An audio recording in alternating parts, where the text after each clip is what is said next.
Dans Jacques 1, verset 2 à verset 2, nous allons prendre cela. Mes frères, regardez comme un sujet de joie complète les diverses épreuves. Les diverses épreuves. D'autres traditions parlent de tentation. Voilà. Mais la version-ci parle des épreuves. La version Louis II parle d'épreuves. D'autres versions parlent de tentation. Donc la joie de la victoire dans la tentation ou les épreuves.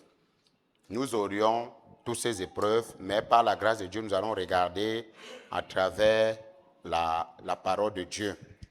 Alors, auquel vous pouvez être exposés. Donc nous serions exposés à... Regarde-moi l'autre version que tu as mis l'autre jour. Nous allons travailler avec... Voilà. Voilà. Vous pouvez nous lire cela. Lisez ce qui est là. Oui. Oui. Considérez-vous comme comment? Heureux. Allons-y au verset 3.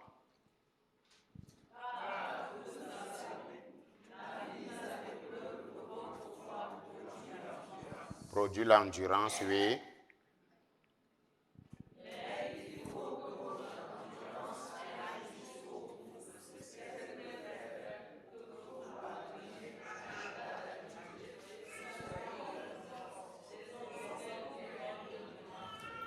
Très bien.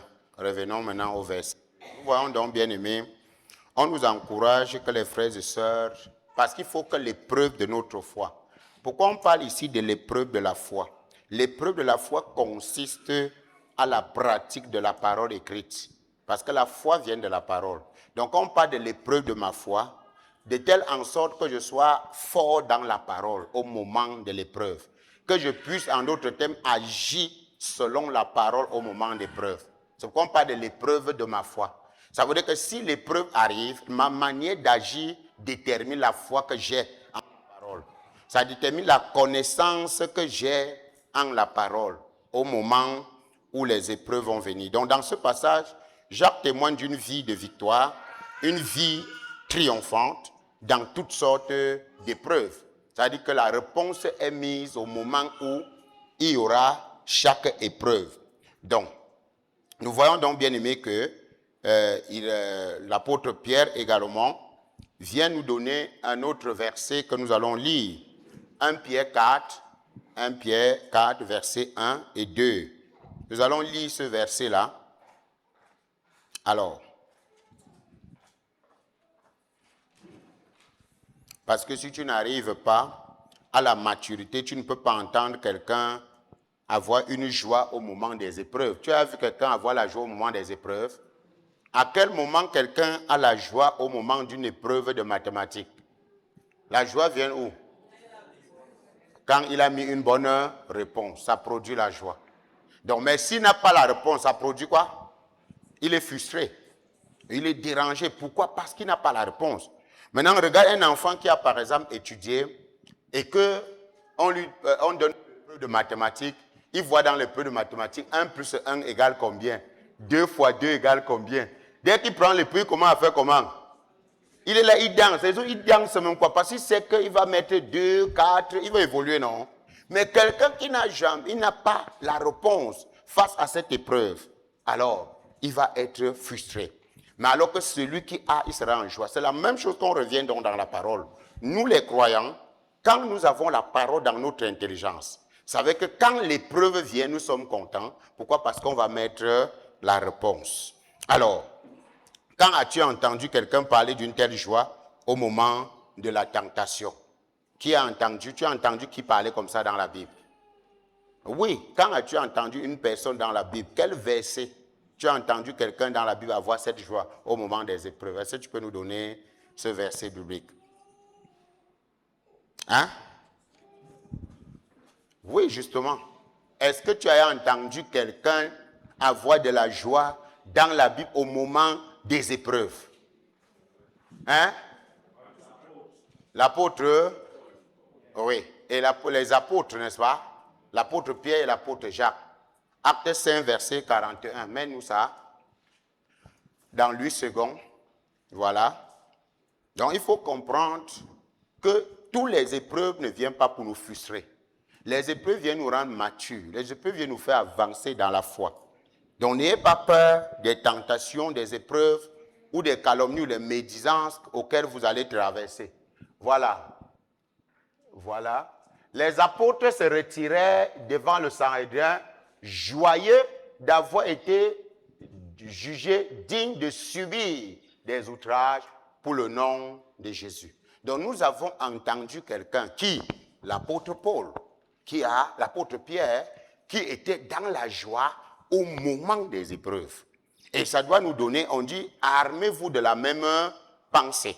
Alors pourquoi on a pris ça? On a vu Pierre dire quelque chose. On revient maintenant au verset qu'il y avait d'abord, 1 Pierre 4, verset 1. On revient à ce verset. Nous allons voir pourquoi Pierre lui-même a redit la même chose après qu'on les avait copieusement fouettés, mais le gars était dans la joie. Mais qu'est-ce qui a fait que Pierre était dans la joie? C'est parce qu'il avait mis une bonne réponse de ce que Jésus avait dit. C'est pourquoi je vous ai expliqué que nous fondons notre foi sur la parole de Jésus. Oui. Pourquoi Pierre a été dans la joie? Parce que Jésus a dit, vous seriez père. Oui. Parce que la foi va venir de ce que Jésus avait dit. C'est pourquoi ce que Jésus avait dit s'accomplit maintenant. Le gars est joyeux. L'œuvre de la foi en la parole de Jésus est complète. Ainsi donc, puisque Christ a souffert dans son corps, armez-vous aussi de quoi? De la même pensée. En effet, celui qui a souffert dans son corps a rompu avec le péché. Maintenant au verset 2. Il a souffert, il a fait quoi? Il a rompu avec le péché. Maintenant au verset, ainsi, afin de ne plus vivre le temps qui lui reste à passer dans son corps selon les passions humaines, mais selon la volonté de Dieu. Maintenant, le temps qui lui reste à vivre dans son corps, c'est quel temps? C'est maintenant. Parce que son corps, c'est toi. Nous sommes le corps de Christ. Donc, il a rompu le péché. Et pendant qu'il lui reste, nous devons nous armer de la même pensée. Donc, ne nous inquiétons pas de ce qu'il y a des petites souffrances que nous allons traverser. La souffrance peut être qu'on t'a accusé. La souffrance peut être dans le manque. La souffrance peut être que tu n'as pas d'activité, tu n'as rien, tu es comme ça là et tout. Maintenant, ça, c'est ta part d'épreuve auxquelles tu vas traverser. Voilà. Donc, les épreuves auxquelles nous traversons ne sont pas les mêmes choses. Moi, je peux traverser d'une manière, toi, tu traverses d'une autre manière. Alors, si tu fais attention aux témoignages que tu entends parmi les chrétiens, tu verras que ce n'est que plainte et lamentation au sujet de leur défaite et de leur chute dans les épreuves qu'ils rencontrent. C'est ça, les chrétiens. Le chrétien est toujours en train de se plaindre. Oh, vraiment. Donc, et c'est ce que nous entendons. Cependant, la parole de Dieu nous met en garde en nous disant non. Ce n'est pas comme ça qu'on doit entendre. Parce que tout ce que nous voulons, vraiment, tu dis à un frère, c'est comment, mon frère, c'est comme ça. C'est comme ça comment? Qu'est-ce que la parole de Dieu dit? Mais chaque jour, c'est là notre problème. L'adversité doit venir, les troubles vont venir, les situations vont nous accabler. Mais qu'est-ce que Dieu dit face à cette situation? Alors, tu dois avoir la parole dans ton esprit pour riposter pendant le temps du désert, pendant le temps des épreuves, pendant le temps du vide, pendant le temps de la sécheresse, pendant le temps des accusations, pendant le temps des persécutions dans le foyer, persécutions dans les familles, persécutions dans le lieu de travail, persécutions dans ton entourage. Maintenant, tu dois avoir la parole dans ton esprit qui dit que rendez grâce à Dieu comment? En toutes choses. Ne t'en inquiète pas, parce que souvent, quand nous traversons nos épreuves, est-ce que si tu dois quitter d'une classe à l'autre, tu dois passer par les épreuves, n'est-ce pas? Mais pourquoi si tu dois pas... Est-ce qu'un enfant qui doit composer, par exemple, son CEP cette année-ci, les sorciers le combat? Hein? Donc les épreuves du BPC, c'est la sorcellerie, ou les épreuves du CEP? Non. Il doit travailler, il doit être discipliné dans ses études afin d'aller bien composer pour avoir son examen. On n'est pas en train de comparer. Donc Dieu veut nous faire comprendre, toutes les épreuves qui nous arrivent ne sont pas là pour nous tuer, c'est là pour nous fortifier, c'est là pour nous faire grandir.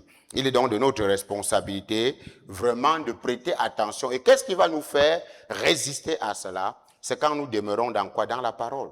C'est quand on a la connaissance dans chaque situation.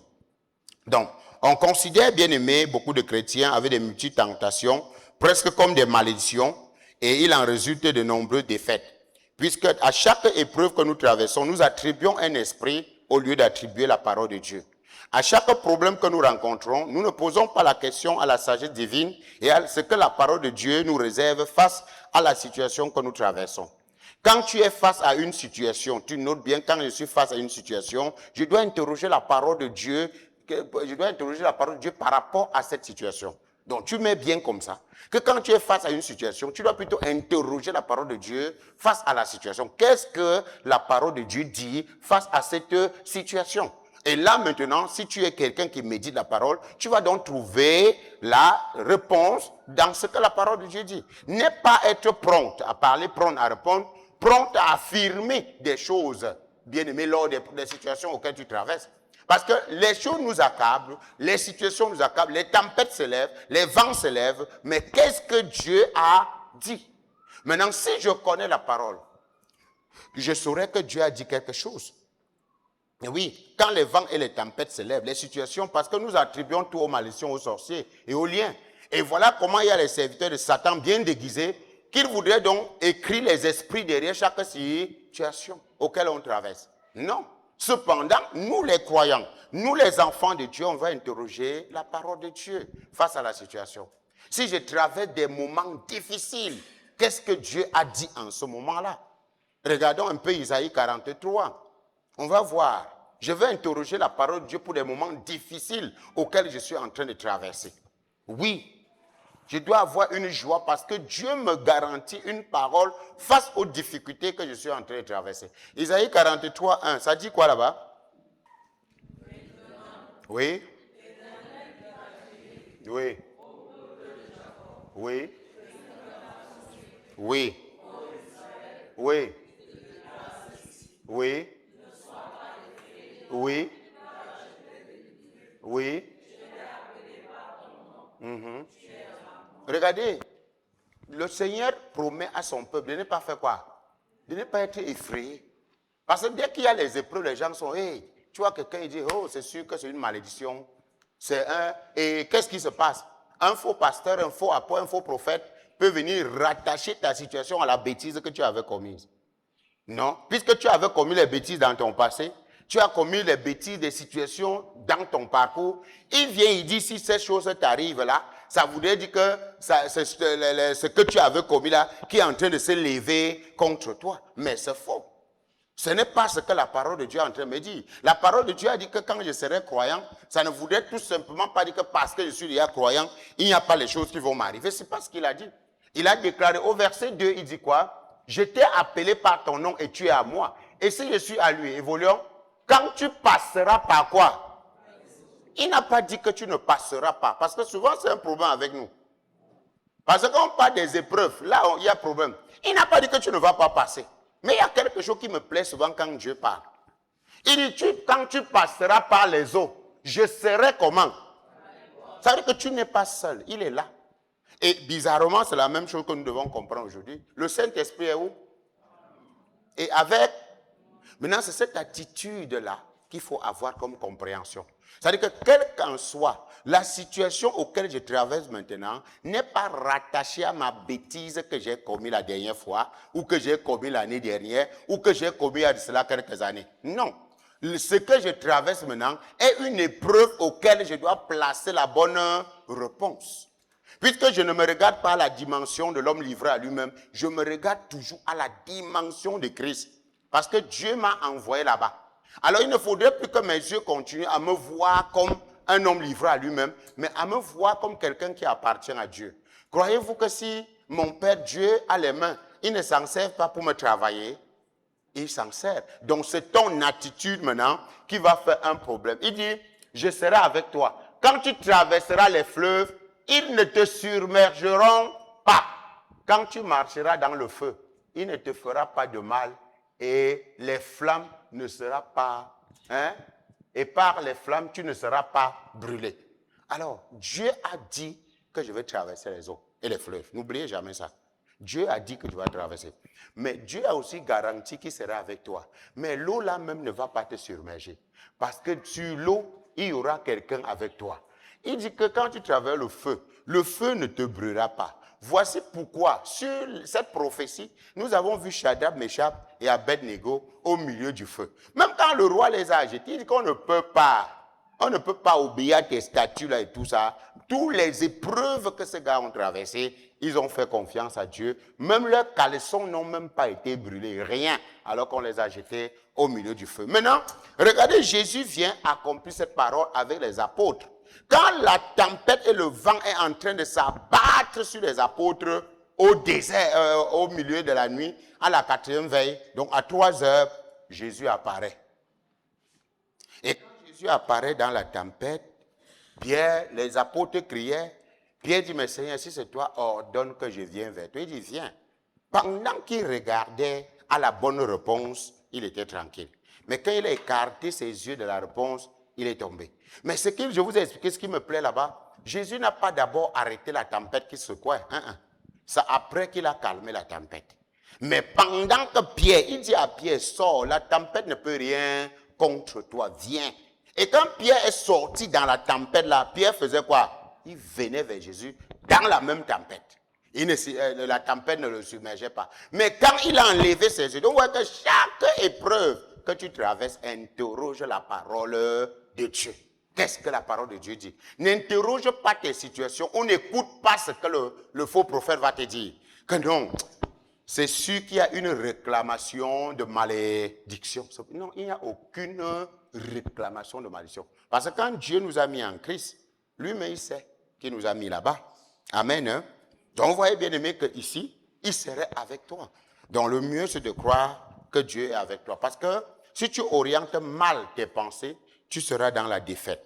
Voilà comment Pierre a été dans une défaite, parce que lui, il a mal orienté ses pensées. Et pour ne pas garder une mauvaise conscience, il faut qu'il demande, bien aimé, beaucoup de personnes qu'ils sont souvent dans les défaites. Alors, ils amènent dans leur conscience toujours la défaite. Et à chaque fois qu'il amène la défaite, qu'est-ce qu'il fait? Pour ne pas avoir une mauvaise conscience, il doit toujours demander quoi à Dieu? Pardon. Donc, il faut qu'il repart dans la chambre, il dit, peut-être j'ai péché, peut-être. Donc, il est toujours en train de vouloir, Père, je te demande pardon. Je suis sûr que la situation que je traverse, si c'est parce que j'ai fait quelque chose. Non, ce n'est pas forcément parce que j'ai fait quelque chose. Non, c'est une épreuve que la parole garantit que je vais traverser. C'est mon attitude maintenant qui déterminera ma traversée du désert, la traversée des tempêtes. Est-ce que mon attitude est focalisée, ma conscience est purifiée par le sang, est focalisée sur l'œuvre de Christ? Parce que j'ai l'habitude de dire, même si tu as fait une bêtise et Satan s'élève contre toi pour t'écriber, tiens-toi sur l'obéissance de Christ, tu vas t'élever. Ne te tiens pas sur ta bêtise. C'est-à-dire que tiens-toi sur l'obéissance de Christ, tu t'élèves. Et quand tu vas t'élever maintenant, celui qui va te châtier encore, c'est ton Père, ce n'est pas le diable. Amen. Hein? Donc, il ne faut pas toujours avoir une conscience, bien aimée, d'une personne qui est toujours péché, pardon, péché, avoir cette attitude mauvaise. Non. Ne garde pas une mauvaise conscience. Mais est-ce que Jacques nous a exhorté de créer nous-mêmes les tentations? Non. Il n'a pas dit que nous créons les tentations. Parce qu'il y a des gens qui s'élèvent, eux-mêmes, ils cherchent quoi? Ils disent qu'ils vont faire des choses. Comme un monsieur, c'était Lévin Bamileke, il est allé au village, il était successeur de son père, il était pasteur. Il gérait bien l'église à Yaoundé sans problème. Mais qu'est-ce qu'il a fait à la suite? Il est parti au village, casser tous les crânes. Hein? Il a fait quoi? Il a fait quoi? Casser tous les crânes. Il détruit.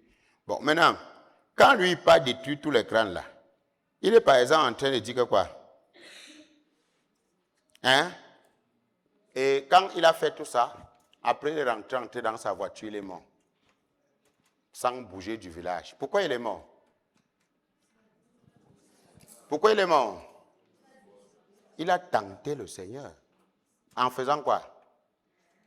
En partant reconnaître quoi? Les idoles comme étant quelque chose. Tu ne reconnaîtras pas un autre Dieu devant ma face. C'est ce que lui, il a fait. Attends, quand moi je pars au village, J'ai dit que je ne vais pas couper les arbres du pied sacré. Ça veut dire que si tu dis que je détruis tous les crânes, ça veut dire que tu considères les crânes comme étant quoi? Quelque chose. Et Dieu ne veut pas que tu considères un autre esprit par rapport à lui. C'est ça son problème. Donc quand il part considérer les crânes de ses parents, ça veut dire qu'il considère que ça existe, non? Jusqu'il prend les bouteilles d'huile pour aller les anéantir. Ça veut dire que quand tu veux anéantir les gens, ça veut dire que tu leur donnes d'abord l'existence avant de les anéantir.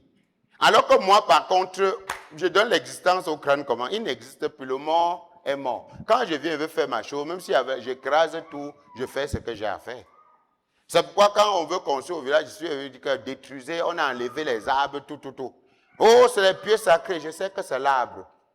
Donc, toi, la foi que tu donnes à ça, moi, je sais que c'est mon père qui a créé les arbres, c'est l'arbre. Tu t'appelles arbre, c'est tout. Et je te coupe, je fais ce que j'ai à faire. Et quand tu es arbre, tu es fait pour brûler comme le bois. Donc, je ne sais pas l'autre, je te donne l'évangélisation. Peut-être le monde entier attend avec la révélation des fils. Donc, c'est moi qui te révèle que tu es quoi? Arbre. Peut-être tu ne savais pas. Et l'autre, on dit qu'une chaise, on a mis 3 pieds. Ce n'est pas n'importe qui s'assoit. J'ai dit, tu t'appelles quoi? Chaise. Et tu es fait pour qu'on puisse s'asseoir. Et je suis assis. Hé, il s'est assis sur la chaise. Et c'est le bois, non? C'est la valeur que toi tu donnes. Et c'est là où les Américains, tous ça, ils tentent Dieu. Donc, ils donnent de la valeur à une chaise. Vous voyez? J'étais ce week-end au deuil d'un cousin qu'on a grandi ensemble. Ça dit que c'est terrible. J'ai regardé le frère comme ça, j'ai dit, mais c'est vrai. Et lui, il a d'abord fait l'accident à Douala. Le pied était coupé. Et on a soigné tout jusqu'il était guéri. Voilà un marabout qui lui dit que non. Il doit aller au village, s'asseoir sur une chaise. Pour qu'on l'intronise, il est parti chez sa grand-mère maternelle. Il s'est assis sur quoi? Sur une chaise. Il devait venir s'asseoir sur la chaise aussi chez son père. Chemin faisant, il est mort. J'ai dit, mais Dieu, vois-moi, le gars est mort comme ça, comme une poule. On n'a rien compris. Pourquoi? Alors que le gars de Dieu était où? Tranquille à Douala. Et on est venu faire quoi? Dit qu'on doit l'introniser. Comment on peut donner la valeur à une chaise? Non. Parce que quand nous sommes dans l'ignorance, souvent quand nous sommes dans l'ignorance, on fait certaines choses. Mais je rends grâce à Dieu parce que Dieu sait quand nous sommes dans l'ignorance pour faire certaines choses. Parce que quand tu prends quelqu'un, tu intronises dans quoi? Dans la chaise. Ça veut dire que nous, l'intronisation de Christ ne nous sert plus à quoi? À rien. C'est des choses qu'autrefois nous le faisons. Nous, au village, c'est des choses qu'on le faisait. On vénérait les chaises qu'on nous introduise dedans. Mais au fur et à mesure qu'on grandit dans la foi, le Seigneur nous montre que, mais si toi tu dis qu'on t'introduit sur une chaise sur la terre, ça veut dire que tu es de la terre. Car moi, j'étais déjà dans mon intronisation, comment? T'introniser. Donc, étant un roi, tu viens, toi, tu voudrais maintenant que les hommes viennent faire quoi? Quand les hommes sont venus m'arrêter pour me faire roi, j'ai refusé, non? Parce que je n'étais pas un roi terrestre, mais un roi comment? Céleste. Donc maintenant, quand tu viens reconnaître les trônes de la terre, là, c'est pourquoi tu vois les confrères qui sont dans les églises, c'est l'ignorance qu'on est dedans. Et puis quand je veux commencer à mon par la grâce de Dieu, il y a l'autre radio, quand c'est mis sur pied bientôt, ça va chauffer. Il y a les enseignements qui vont barrer. Oui, parce qu'il faudrait que nous sortons tous de quoi? De l'ignorance. Parce que les choses qu'on fabrique encore, les trônes à l'église, on introduit, c'était l'ignorance. Le jour que le Seigneur m'a révélé les choses comme ça, hey, comme on avait une chaise en commun, hey, j'ai pris la hache. La chaise là m'a senti ici là. J'ai cassé ça, on a brûlé ses pour préparer le riz. Et Seigneur, merci de la délivrance. Parce que quand tu es encerclé par des gens et tout, et à l'époque là, j'étais avec les serviteurs, avec les apôtres et tout. Donc tu vois, les gens t'imposent une chose et toi aussi tu ne comprends pas et tout, tu es dedans. Mais le jour que le Seigneur m'a ouvert les yeux, j'ai dit, hey, Seigneur, pardonne aussi mes frères qui ne comprennent pas. J'ai pris la hache sur la chaise là. Hey, on a brûlé ça ici, brûlé pour manger le riz. Et c'est ça l'humilité. Tu peux, chemin faisant, tu es encore jeune dans le ministère, conduit par les ignorants, ils t'amènent à faire les choses. Mais la vérité, c'est que dès que tu découvres que c'était une ignorance, répands-toi vite. Sors de ça. Comment on peut introduire un héritier, un roi héritier de la gloire, du trône de la gloire du Père comme moi, sur la terre, sur quoi? Qu'est-ce qui peut me contenir sur la terre ici? Il n'y a rien qui peut me contenir en Christ sur la terre. Et tu viens maintenant sur une misérable chaise parce qu'on a donné des formes sur ça. Et ça te sert à quoi? Quand je suis assis sur ma chaise là, ça ne prend, je ne suis pas assis. C'est que les gens n'ont pas compris. Et il faut leur dire la vérité. Donc voilà pourquoi le gars est mort comme ça. Parce qu'on l'a intronisé sur quoi? Sur une chaise. Voilà le gars qui ne vit plus. La chaise est toujours là. Donc la chaise qu'on l'a mis sur ça, avant qu'il ne meure, est toujours posée au village. Et lui, il est déjà, on l'a enterré. Et j'ai dit la terre qu'on ait mangé les choses. Le gars a laissé sa femme, 5 enfants à Douala, laissé sa boutique, tranquille à Douala, venir à Yaou pour s'asseoir sur une chaise. Parce qu'un marabout a dit ça. Voilà l'homme d'autrui. Le marabout est toujours là. Hein? Avec quoi? Sa chaise. Donc, bien aimé, nous ne devons pas tenter Dieu en reconnaissant quelque chose sur la terre comme étant quelque chose. Non. On ne doit pas reconnaître une autre divinité. On ne doit pas reconnaître une autre autorité spirituellement mauvaise sur la terre dans le monde des hommes là que ce que Dieu. Puisque Dieu, lui, il a institué les autorités ecclésiastiques. Ce n'est que ces autorités-là que le Saint-Esprit reconnaît. Donc nous ne pouvons plus aller dans un village, dans la famille. Si on arrive dans la famille, dans ta famille d'une manière ou d'une autre, on commence à te dire non, voilà ta chair, c'est la chair d'un concombre ici, assieds-toi pas ici. Ne t'assois pas dans les choses comme ça. Préfère aller t'asseoir même sur le parapet. Parce que ces gens-là sont des incantations. Ils voudraient déjà t'introduire dans des sectes pernicieuses, à ton insu même. Ils ont préparé les chaises. Comment beaucoup de gens meurent? Beaucoup de gens meurent dans l'ignorance. C'est comme ça que même les jeunes pasteurs meurent à tort et à travers. Parce que tu es venu reconnaître quelque chose, bien aimé, bizarrement, n'étant toi-même pas solide. Ça va te traiter. Tu es fini, ça va te traiter. Donc il faut éviter tout ça. Amen. Voilà l'homme d'autrui qui est parti comme ça. Vraiment, ça fait mal. Ça fait mal, non? Mais on va faire comment? Donc, bien aimé, nous devons éviter de pouvoir, lors des épreuves, chercher de l'aide en Égypte. Isaïe 30, verset 7.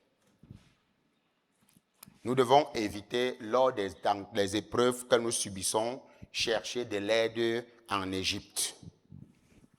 L'Égypte peut être ton oncle, ta tante, ta famille charnelle, selon l'acceptation qu'ils ont envers l'Évangile.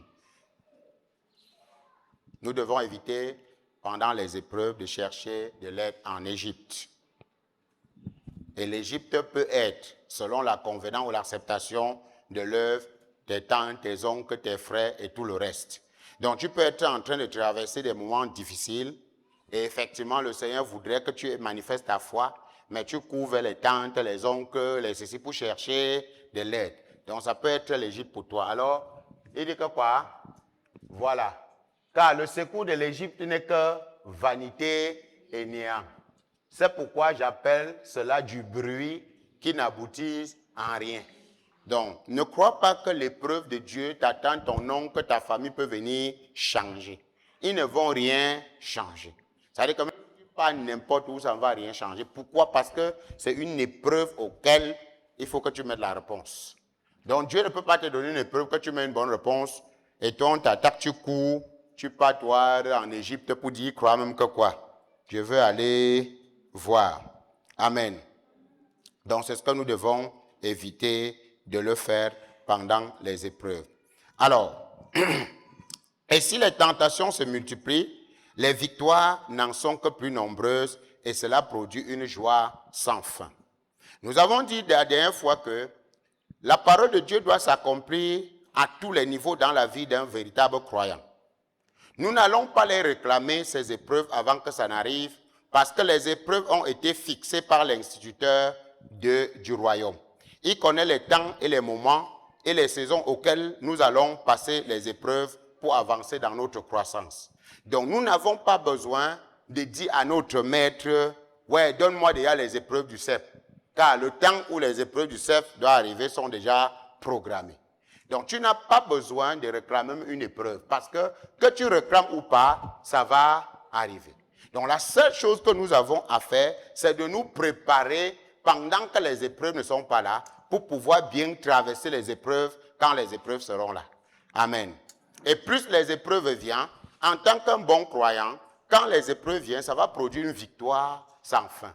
Donc la joie sera continuelle. Parce que quand tu es un vrai croyant, un vrai leader dans la foi, les épreuves ne te font pas peur, les épreuves te réjouissent parce que tu as les réponses à chaque épreuve. Ça va te réjouir. Donc quand ça arrive, tu questionnes la parole de Dieu. Quel est ce genre d'examen? Nous le disons. Quel est ce genre d'examen, résident, où on t'a d'abord donné les réponses en avant, que tu étudies, tu lis d'abord tout avant que l'épreuve n'arrive. C'est ce que la Bible, la parole de Dieu fait. La parole de Dieu ne nous donne pas les épreuves avant les réponses. Il nous donne d'abord les réponses avant quoi? Les épreuves. Mais regarde-moi un dormeur. À la veille, 2 jours à un examen de baccalauréat. Gars, on met toutes les réponses de quoi? Des épreuves au devant de toi. Hein? Tu vas faire comment? J'ai dit que c'est déjà arrivé. Il y a un enfant qui a échoué comme ça. À l'époque, j'étais dans les examens, non? Nous, on pouvait donner même l'examen à qui on voulait. Un jour, il y avait une fille qui devait voyager en Italie. C'est qu'à l'époque, ce n'était pas contrôlé comme vous scellez trop maintenant.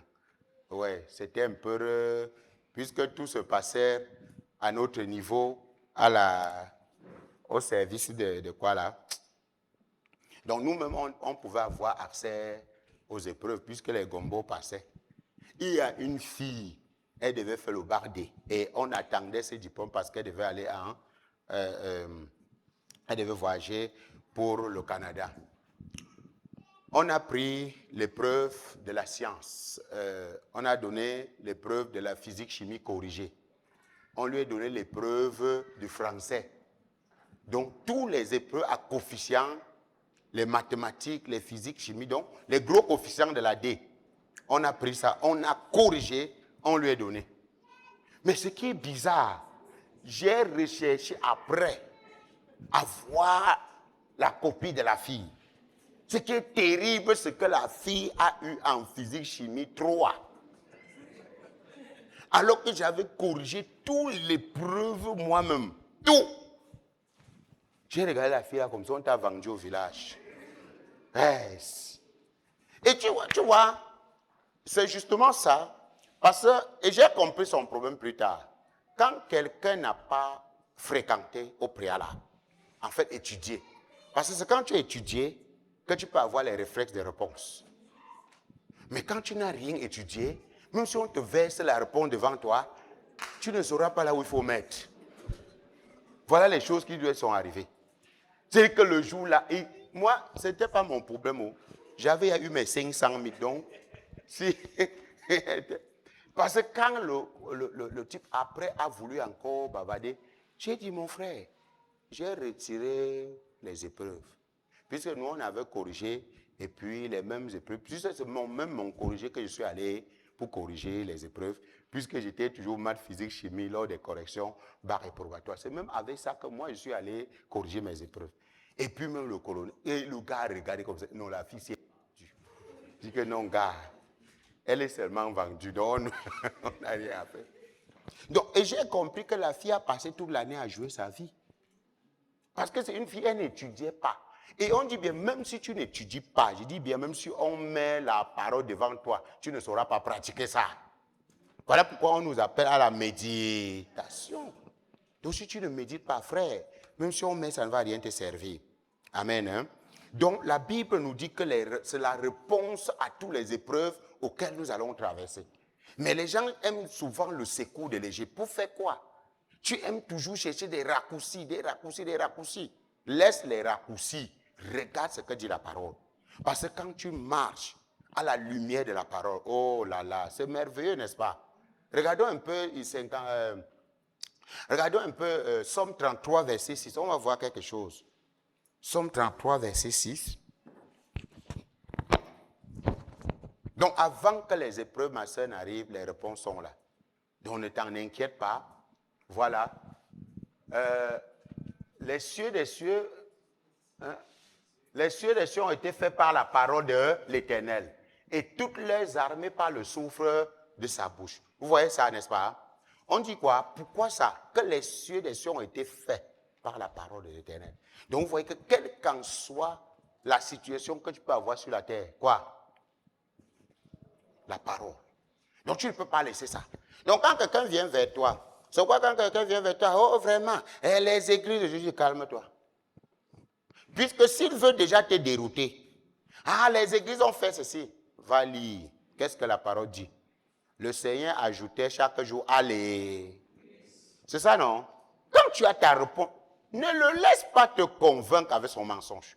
Parce que lui quand il va venir là, non, Jésus a dit qu'il a sa bergerie, donc je suis de la bergerie. Si toi tu es du dehors, pardon, excuse ma vie, reste dehors. Ouais, c'est comment? Hein? Parce que toi tu veux aller rester dehors et tu veux m'encourager qu'on aille en... C'est ça non? Et comme toi aussi, et ils aiment t'encourager, ils aiment prendre les gens comme ça, disant, avec un morceau de pain. Hein? Oui, oui, quand tu as faim, ne pas vers ces gens-là avec la famine. Ils risquent de te récupérer, non? Oui, oui, ils risquent de te récupérer. Alors regardons, frère, Somme 54 maintenant, 34. Allons à 34, Somme 34, bien aimé. Voilà, verset 6.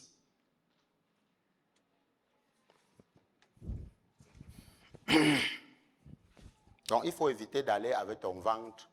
Va vers lui avec la parole de Christ. De telle en sorte, quel qu'en soit ce qu'il va te dire là, hein, tes regards doivent être bien dirigés, non? Parce que lors des épreuves, il faut que tes regards soient bien dirigés sur la réponse. Donc, tu dois bien savoir que lors des épreuves, mes regards doivent être dirigés sur la réponse. C'est ça, n'est-ce pas? Oui. Parce que quand tu notes bien, arrivé à la maison, tu vas bien lire que lors des épreuves, mon regard doit être dirigé vers la réponse, qui est la parole de Dieu. Voilà. Et là, maintenant, ça va t'aider à savoir que quand tu relis ton cours à la maison. Maintenant, quand on tourne vers lui les regards, on est quoi? On est rayonnant de quoi? De joie. Et le visage ne se couvre pas de quoi? De honte. Le visage ne se couvre pas de honte. Donc maintenant, lors d'une épreuve, tu dois tourner tes regards vers la réponse qui est la parole de Dieu. C'est très important. Donc ne pas tourner vers les hommes ou tourner vers toi-même. Donc ne tourne pas vers tes bêtises. Ne pense pas à tes bêtises lors d'une épreuve. Non. Parce qu'une épreuve peut t'arriver, un esprit peut se lever contre toi, une oppression peut venir et tu veux tourner tes regards vers la faute ou la bêtise que tu as. Non. Ne tourne pas tes pensées ou tes regards vers la bêtise. Tourne plutôt vers la parole de Dieu. Parce que la parole de Dieu dit, même si tu as péché, tu es un avocat auprès du Père, Jésus-Christ le juste. Donc ne le fais pas. Alors regardons au verset 9. Le verset 9 dit que quoi? Hein? Voilà. Regardez maintenant. Le verset 9 nous dit quelque chose au moment des épreuves. Au moment des épreuves, quelle est l'odeur que je dois sentir? Oui, oui, au moment des épreuves, quelle est l'odeur qu'il te faut sentir? Hein? Voilà, regardez. Sentez et voyez combien l'Éternel, n'est-ce pas, n'est-ce pas? Frères et sœurs, quelqu'un voit ça? Sentez. Tu sens quoi? Le parfum de quoi?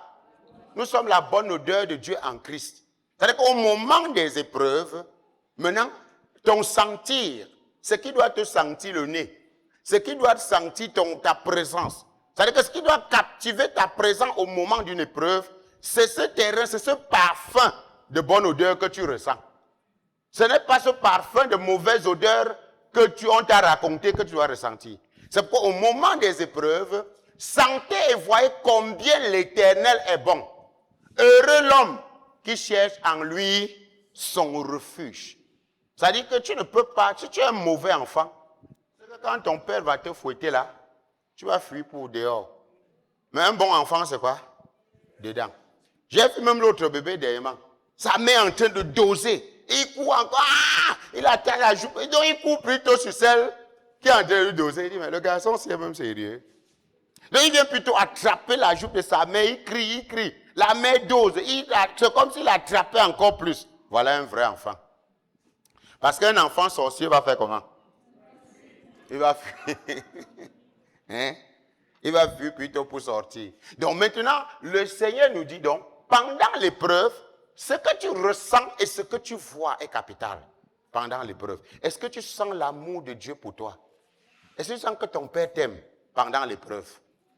Parce que si pendant l'épreuve, tu crois que l'amour de ton père est fini pour toi, c'est que tu vas croire que c'est le diable qui va t'achever. Mais si pendant l'épreuve, tu ressens l'amour éternel de Dieu pour toi, tu vas donc voir sa bonté. Tu vas voir la bonté de Dieu. Et quand tu vas voir la bonté de Dieu, tu vas faire quoi? Ton refuge serait de dire merci Seigneur. Donc tu vas retourner vers la parole. Amen. Hein? Tu ne vas pas retourner vers le monde, vers ta culpabilité. Parce que ce que Satan veut lors des épreuves, c'est que tu culpabilises sur la nature humaine que tu portais. Pour moi, j'ai une révélation à ce niveau. Ma révélation que j'ai à ce niveau, c'est que le vieil homme a été déjà mis à la croix. Donc, pour moi, quand je vis, il n'existe plus. C'est comme ça. Pour moi, ça n'existe pas. Maintenant, c'est à chaque fois que tu laisses tes pensées manifester l'existence de ce vieil homme, tu auras l'oppression. Quelqu'un comprend? Tu auras quoi? L'oppression. Parce que tu laisses encore que ça existe. Mais au moment des épreuves, tu ne dois pas laisser que cela existe. Regardons ce que Dieu lui-même, dans l'épreuve, quelle est l'attitude de Dieu dans l'épreuve pour toi? Regardons Isaïe, Jérémie 31, verset 3. On va voir l'attitude de Dieu qu'il garantit dans l'épreuve auquel je vais traverser. Quelle est l'attitude de notre Père dans l'épreuve que je traverse? Comment il me voit? Il me voit comment dans cette épreuve-là? Voilà. Regardez ce que, dans l'épreuve, moi je suis dans l'épreuve, mais les yeux du Père sont comment? Perçants. Toi tu es dans l'épreuve, même si tu es loin, le Père dit que quoi? Il dit quoi? De loin, l'Éternel se montre à moi. C'est-à-dire que la lumière de l'Éternel qui gouverne toute la terre, quelles qu'en soient les ténèbres de l'épreuve auquel je suis dedans, de loin, la lumière de l'Éternel brille. À moi de choisir quelque chose. Parce que la lumière de l'Éternel peut briller et je refuse. Il dit que les ténèbres, la lumière lui dans les ténèbres, les hommes ont refusé. C'est-à-dire que tu peux refuser comment? En t'apitoyant sur ton sort ou sur ta bêtise. Là, tu refuses la lumière de Dieu. Parce que la lumière de Dieu veut t'éclairer pour te sortir, pour te faire savoir que la bêtise là ne te domine pas, mais que c'est sa lumière qui te domine. Mais tu préfères quand même culpabiliser que non. Même si Dieu est avec moi, j'ai quand même mal fait. Je dis, quel c'est ce genre de jugement comme ça? Dieu te dit que c'est bon. Toi, tu dis à Dieu que même si Dieu me convainc que c'est bon, il faut quand même que je reconnais que j'ai... Et qui est frère? On croit donc à qui? Donc c'est toi qui es déjà juge sur le temple de Dieu. Dieu dit que de loin, voilà, parce que lui, quel qu'en soit, même si tu es n'importe où, il dit de loin l'Éternel se montre à toi. Je t'aime d'un amour comment? Éternel. C'est-à-dire que l'amour de Dieu pour moi est éternel. Donc je ne dois jamais penser que d'une manière ou d'une autre, l'amour de Dieu a cessé pour moi parce que je suis dans une épreuve. Alors de loin, l'Éternel se montre à moi. Je t'aime d'un amour éternel. C'est pourquoi je te fais comment? Je te conserve. Dieu fait comment? Il conserve sa bonté. Donc, malgré les épreuves, les persécutions et tribulations auxquelles, malgré même tes propres bêtises, que toi-même tu as commises là, Dieu dit qu'il te conserve quoi? Sa bonté.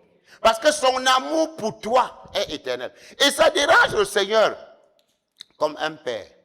Quand nous faisons souvent des bêtises, des mauvaises actions, qui souffre? C'est nous.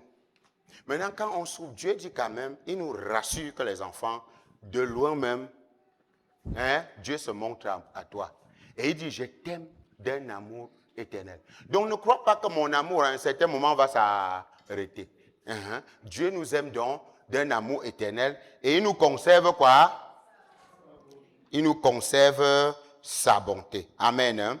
Donc bien aimé, c'est ce que toi tu dois voir, l'attitude de Dieu dans les épreuves, les tribulations et tout. N'aie pas te regarder, parce que surtout le piège c'est ceci.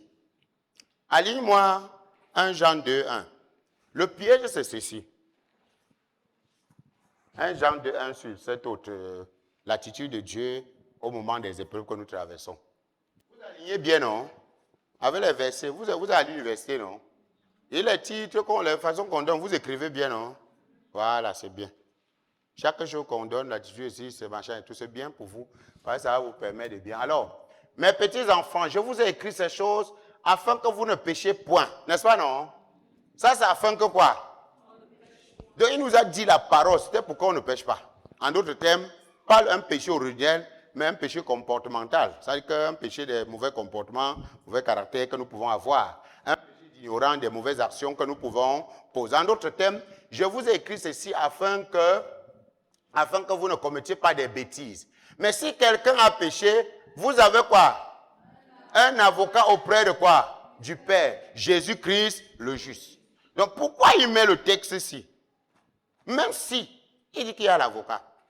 Il voudrait nous donner une attitude, un comportement dans notre manière de vivre sur la terre. Parce que nous ne pouvions pas. Et comme l'homme était déjà livré au péché et tout, l'homme ne peut rien. Autant marqué, nous étions sans force. C'est pourquoi il dit maintenant, même s'il y a quelque chose, ne te tiens pas sur ça. Ne t'attarde pas sur ça pour tomber. Donc tu n'as aucune raison de tomber entre les mains de quoi? De l'adversaire. Pourquoi je ne tombe pas entre les mains de l'adversaire, mais entre les mains de mon Dieu? Parce qu'il y a un avocat. Et l'avocat a fait quoi? L'avocat vient me présenter la preuve de ma justification éternelle. Donc j'ai été éternellement justifié. C'est-à-dire qu'aucune autre bêtise ne m'est imputée. Pourquoi? Parce que l'œuvre de Christ a été pour ma justification comment? Éternelle. Donc la justice de Dieu est satisfaite. Donc tu ne peux pas venir me dire que Dieu est fâché contre moi. Dieu ne peut plus être comment? Tu savais ça? Donc tu ne savais pas que Dieu n'est plus fâché contre toi. Même tout ce que tu fais là, c'est pour plaire à Dieu, pour que Dieu se fâche. Dieu dit que ce que tu fais, c'est un bien. Tu recevras selon tes œuvres, que je donnerai à chacun. Mais j'ai mis quelque chose. Regardons au verset 2, ce que Jésus a fait. Au verset 2, il dit quoi? Il est lui-même une victime comment? Expiatoire pour nos péchés. Non seulement pour les nôtres, mais aussi pour tous ceux du monde entier. Donc vous voyez que l'œuvre de Jésus était pour le monde entier. Ce n'était pas pour les enfants de Dieu, non. C'est pour le monde entier. Et quand nous devenons maintenant les enfants de Dieu, Dieu veille sur ses enfants. C'est ça, non? Dieu lui-même fait quoi? Dieu veille sur nous, ses enfants. C'est pourquoi il dit qu'effectivement, même si tu arrivais à commettre une bêtise, est-ce qu'on a dit que si tu arrivais à préméditer une bêtise? Parce que si tu prémédites, ça c'est autre chose. Parce que les gens pensent que le verset là les autorise à préméditer quoi? Les bêtises. Si tu prémédites les bêtises, ça veut dire que toi-même tu t'opposes à Dieu. Tu ne dois pas préméditer le péché. Non. Ça veut dire que tu dois être conscient de ce que Dieu est en train de te dire. Ne prémédite pas. Parce qu'on peut dire ça à quelqu'un, dit, ah bon, comme Dieu m'aime d'un amour éternel, ça veut dire que même s'il fait quoi, il t'aime, il m'aime toujours. C'est ça, non? C'est pas ça? Donc tu prémédites la sorcellerie pour aller tuer les gens et manger les gens la nuit. Et puis tu viens à l'église le jour où nous dit que Dieu t'aime seulement. C'est ça, non? Tu es un sorcier. Tu ne peux pas. Et ce n'est pas parce que Dieu, Dieu bien-aimé, a fait tout cela que nous allons faire du mal exprès aux uns aux autres. Oui, parce que souvent quand les gens écoutent, ils ne savent pas que non, celui qui fait du mal, la colère de Dieu demeure sur lui. Il ne faut pas s'amuser. Parce que Dieu a également, la colère de Dieu, Jésus a détourné la colère de Dieu. Même moi, la version que tu mettais là au verset 2. Jésus a détourné la colère de Dieu sur les croyants. Mais la colère de Dieu reste sur les qui? Les incroyants. Il ne faut même pas... Il a détourné la colère de Dieu. Alors, car il a expié quoi? Nos péchés. Et pas seulement les nôtres, mais ceux des gens de ce monde. Donc les gens qui n'ont pas encore cru. Oui, les gens qui n'ont pas encore cru. Jésus a expié. Il faut seulement qu'ils croient en lui pour recevoir l'Esprit de Dieu. Mais les gars refusent de croire, n'est-ce pas? Comme ils refusent de croire, là, on va alors faire comment? Donc, il est important, bien aimé, de savoir que pendant toute cette tentation, Dieu est avec nous. Alors, n'oublions pas, bien aimé, beaucoup de personnes qui préméditent encore le mal, ils oublient tous les principes chrétiens et ils s'exposent à grand renfort de paroles et de gestes mauvais. Parce que Satan détient encore leurs pensées non renouvelées par la parole de Dieu.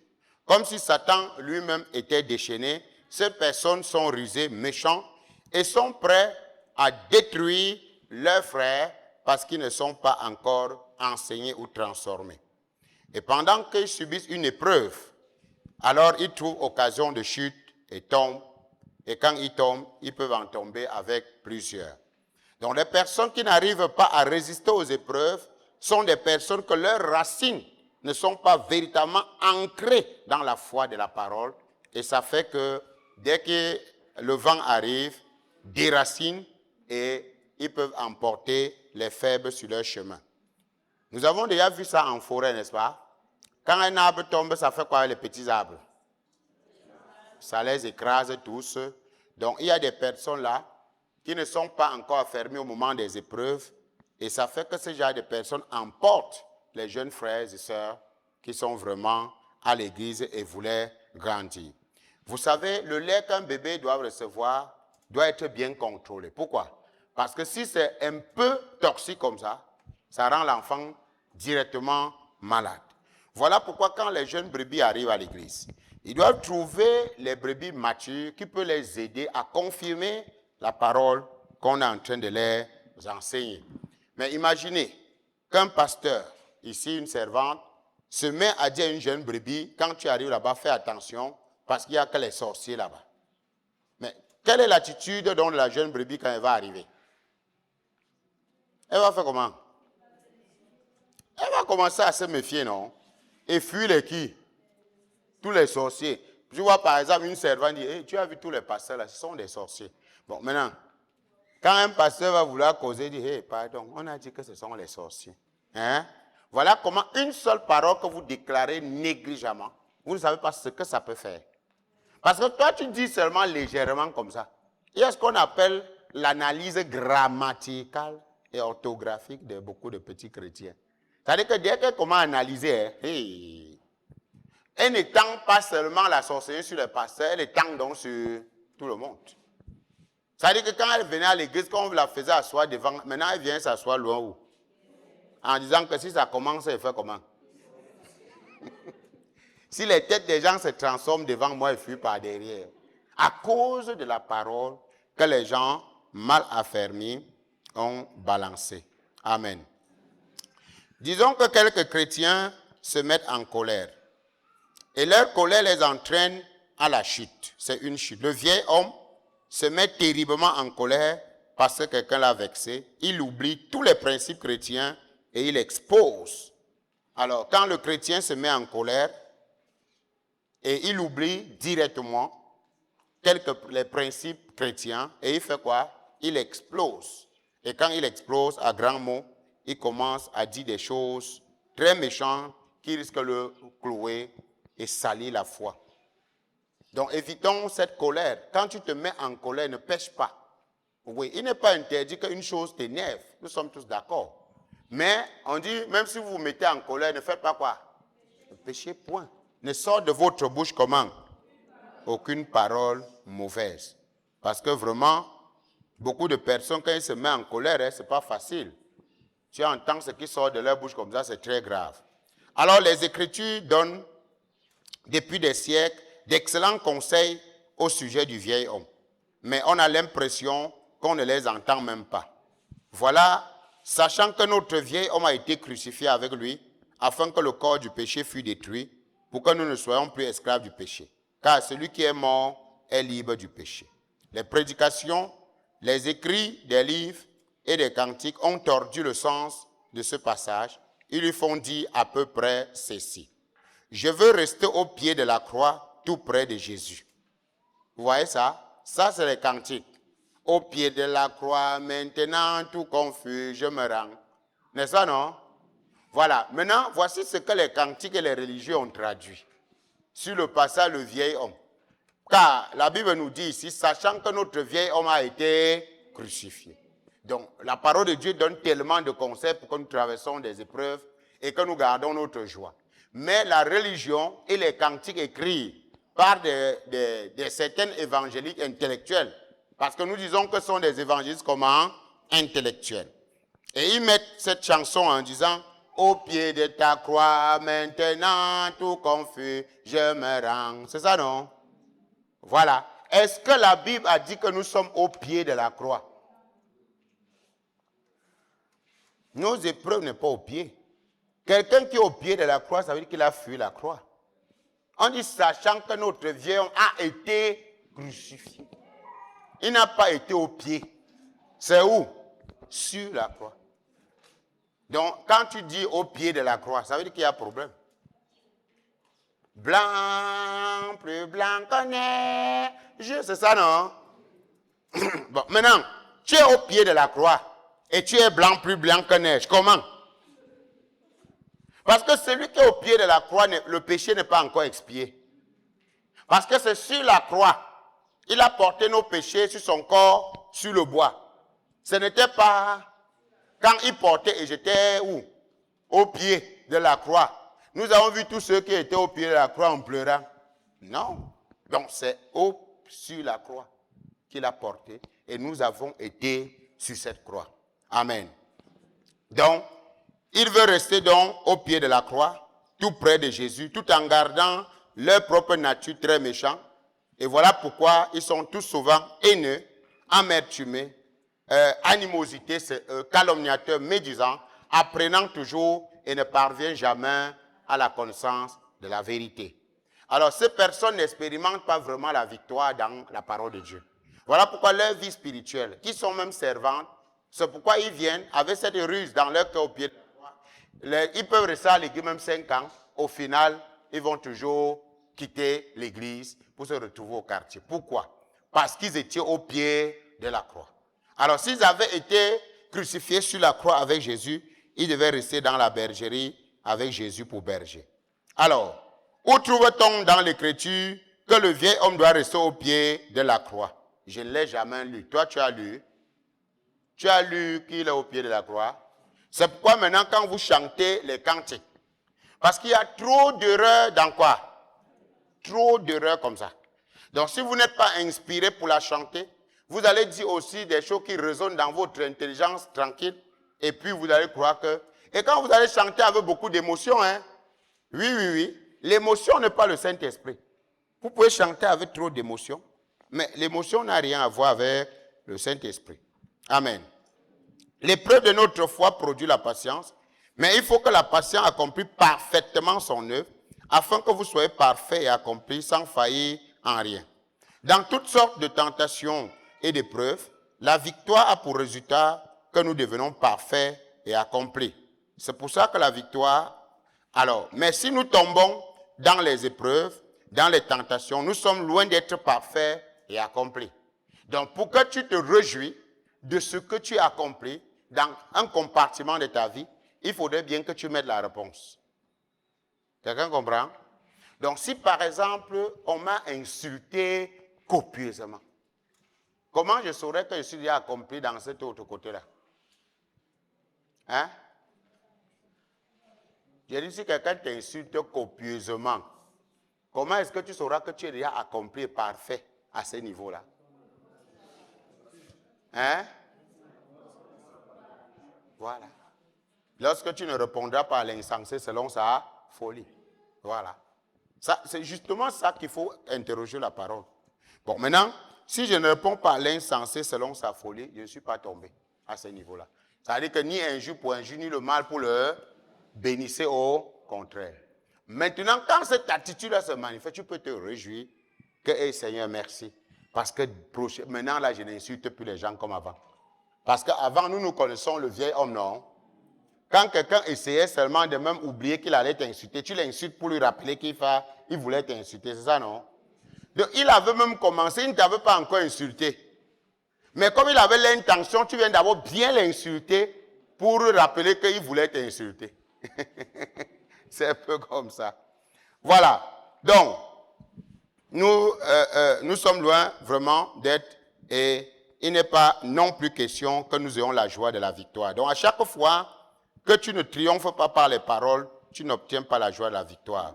Le chemin passe au travers de la chair et Dieu nous conduit face à nos ennemis. Nos ennemis qui sont les œuvres de la chair, qui ne sont pas les personnes, mais les œuvres de la chair, qui est la nourriture auquel le démon se prend poids. Donc les œuvres de la chair, c'est la nourriture des démons. Comment est-ce que les démons se nourrissent? Ils se nourrissent des œuvres de quoi? De la chair.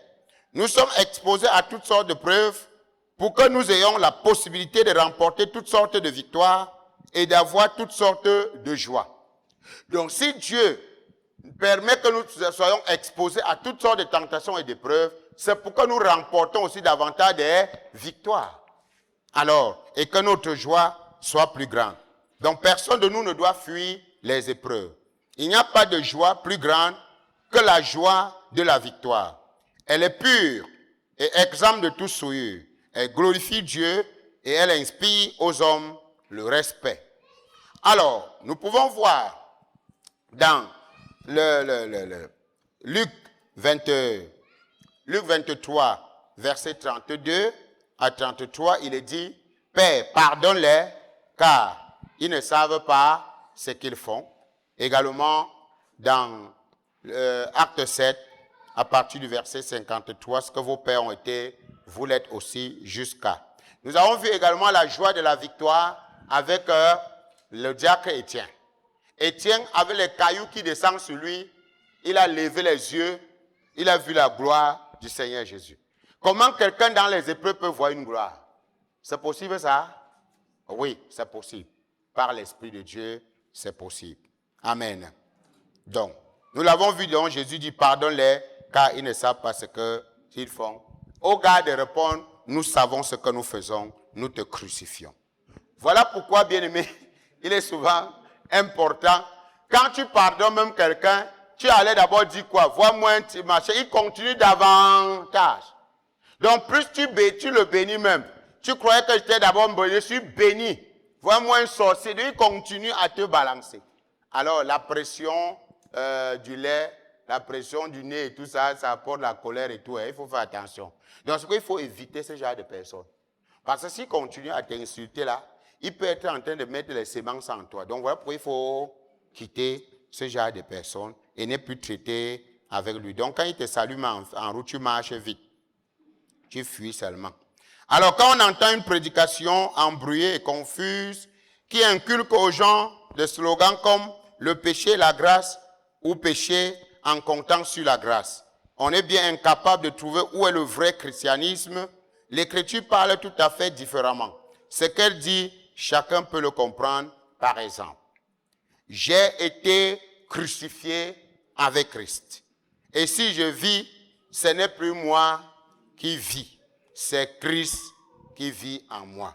En cela, nous pouvons expérimenter la joie au moment des épreuves, tout simplement parce que celui qui va répondre aux insultes, aux souffrances, aux calomnies, ce n'est que le Christ. Et Christ, par son œuvre, a déjà répondu à toutes ces choses en les crucifiant. Il a déjà répondu. Donc, quel qu'en soit ce qui tombe sur nous, on peut mettre Romains 15, verset 3. Nous, on va encore confirmer cette parole où nous l'avons citée. Donc, au moment des épreuves, nous pouvons nous réjouir parce que ce n'est pas à nous le problème. Nous sommes dans les réjouissances parce que nous croyons en l'œuvre que Jésus a déjà crucifié la chair avec ses passions et ses désirs. Donc, ça ne nous fera aucun effet. Car celui que les épreuves viennent doser, ce n'est plus moi. Parce que ce n'est plus moi qui vis, c'est Christ qui vit. Donc, au moment des épreuves, croyons que l'épreuve ne s'adresse pas à nous, mais elle s'adresse à Jésus. Et à chaque fois que Jésus triomphe, nous nous réjouissons dans le Seigneur. Alors, car Christ ne s'est point compris en lui-même. Mais selon qu'il est écrit, les outrages de ceux qui t'insultent sont tombés sur moi. C'est-à-dire qu'on peut insulter maintenant, non? Mais c'est tombé déjà sur qui? C'est sur lui. Bon, maintenant, pourquoi toi là, tu t'attardes en disant, les gens m'ont insulté? On nous dit donc, une grande délivrance ici pour toi, que tous ceux qui t'insultent là, oh là, c'est tombé sur qui? Parce que ce n'est plus toi, c'est Christ qui vit. Donc c'est facile quand même à lire, non? C'est bien de lire, non? Mais vivre, c'est autre chose. Pourquoi vivre, il y a problème? Pourquoi pour vivre, il y a problème? Alors, Paul ne dit pas, je vis au pied de la croix, mon vieil homme n'a pas été crucifié. Non. Ça, Ce n'est pas possible. Si nous voulons éprouver de la joie quand nous sommes exposés à toutes sortes d'épreuves, il faut sans aucun doute que notre vieil homme soit sur la croix, par la foi. Ce n'est pas notre corps qui doit diriger notre vie, car il fait partie de la vieille création ou créature. C'est pourquoi il dit, et si Christ est en vous, le corps, il est vrai, est mort à cause du péché, mais l'esprit est vie à cause de la justice. Romains 8, verset 10. Donc il faut que la direction vienne de l'Esprit de Dieu, car c'est lui qui nous conduit dans toute la vérité. Voilà pourquoi au moment des épreuves, nous devons permettre au Saint-Esprit, à travers la parole dans notre intelligence, d'accomplir la volonté de Dieu, afin que la joie nous soit davantage complète. Lorsque nous venons à Christ, pour la première fois, il est certain que nous nous approchons comme des pécheurs repentants. Mais si on veut continuer à être pécheurs repentants pendant 20 ans à 30 ans, ce n'est que de l'hypocrisie. On pêche en comptant sur la grâce et on ne se laisse pas éduquer par elle. Demeurions-nous dans le péché pour que la grâce abonde loin de là. Nous qui sommes morts au péché, comment vivrions-nous encore dans le péché? Nous qui sommes morts au vieil homme, comment les épreuves du vieil homme peuvent-ils encore nous concerner? Ah, quand j'ai noté ceci, moi je me suis d'abord arrêté. Toi, tu ne t'arrêtes pas aussi. Nous qui sommes morts au vieil homme, comment les épreuves du vieil homme peuvent encore nous concerner? Moi, j'ai arrêté d'abord d'écrire. Je me suis calmé. C'est vrai, non? Toi, tu ne te calmes pas. Hein? Non, on a entré raison, on nous dit quelque chose. Nous sommes morts au vieil homme, non? Pourquoi ces épreuves nous concernent? Puisque lui, il n'existe plus, non? Comment les épreuves de quelqu'un qui n'existe plus viennent nous concerner alors? Moi, j'ai encore bien examiné cette parole que le Saint-Esprit a donnée. J'ai dit d'accord, j'ai donc compris, c'est fini. Puisque si je suis déjà mort à quelque chose et que ce n'est plus moi qui vis, il nous explique donc que quel qu'en soit ce qui arrivera, c'est celui qui habite là qui va réagir. Et il dit que celui qui habite avait déjà crucifié cette attitude-là. Donc lui ne réagit plus selon cette attitude, mais selon l'attitude du nouveau royaume. Donc en d'autres termes, quand nous devons réagir, c'est qui doit réagir? Et pourquoi c'est nous qui sommes toujours là? C'est-à-dire que nous simulons la mort du vieil homme. Hypocrisie. Sortons de l'hypocrisie. Oui, oui. Quand le vieil homme est mis sur la croix, par la foi, le pécheur repentant, suivant le nom qu'il se donne à lui-même, perd la vie. L'hypocrisie n'a qu'à aller sur la croix. Quand le vieil homme est bien compris et bien mis à la croix, alors ne t'occupe plus encore des problèmes des gens qui ne te regardent pas. Occupe-toi de tes propres problèmes. C'est pas ça? Pourquoi t'occuper des affaires d'autrui? Alors si toi tu continues à réagir et à bavarder, à faire des choses concernant autrui, ça veut tout simplement dire que tu appartiens encore à celui-là et tu défends ses intérêts. Mais maintenant, tu dois comprendre en conclusion que la joie au moment des épreuves t'engage à regarder à Dieu, à sa parole, à être obéissant, soumis et être fidèle aux instructions que le Seigneur te donne. Voici pourquoi il faut donc méditer, que la parole ne s'éloigne pas de ta bouche. Médite-la jour et nuit en agissant fidèlement. Alors tu peux arriver à la maison, maintenant la femme te lave, tu peux arriver, l'homme t'insulte, tu peux arriver, des choses se passent, tu dois te souvenir que ça ne t'appartient plus d'agir de la manière du vieil homme, mais que c'est la manière de Christ qui agit. Et que tous les insultes qu'on te donne, Jésus dit qu'il a déjà fini avec tout ça. Ça veut dire qu'il ne dit pas qu'il va finir avec ce qu'on t'insulte. Il dit que tous les insultes, les outrages qu'on peut te donner, que lui, il avait déjà fini avec. Donc quand c'est tout ce qui t'arrive maintenant, c'est Christ maintenant qui doit se manifester. Amen. Hein? Voilà, on a fini.